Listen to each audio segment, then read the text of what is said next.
Mettre en place des délégations de pouvoir permet d'assurer le transfert de responsabilité pénale entre le représentant légal et le ou les directeurs opérationnels.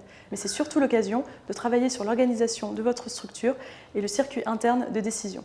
Dès le début de la mission, il faut vérifier que les statuts autorisent la mise en place de telles délégations et que les pouvoirs des instances, en particulier ceux du président, sont clairement définis.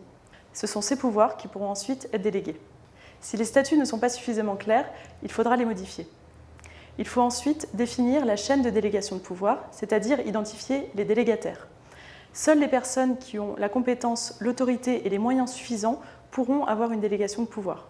Ensuite, il faut déterminer le périmètre de chacune des délégations en identifiant clairement les missions et les rôles de chaque délégataire.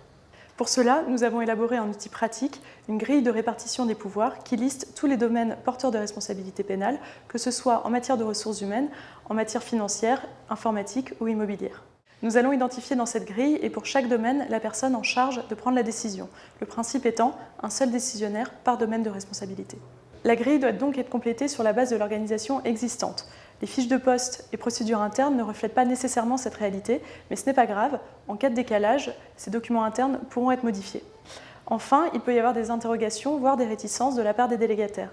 C'est pourquoi nous accompagnons le déploiement des délégations de pouvoir par une formation pédagogique pour expliquer la démarche et les objectifs poursuivis, à savoir aligner la responsabilité juridique sur la responsabilité opérationnelle et rassurer les délégataires sur le fait que la délégation de pouvoir n'est pas un blanc-seing, car pour être valable, les critères d'autorité, moyens et compétences seront appréciés au cas par cas.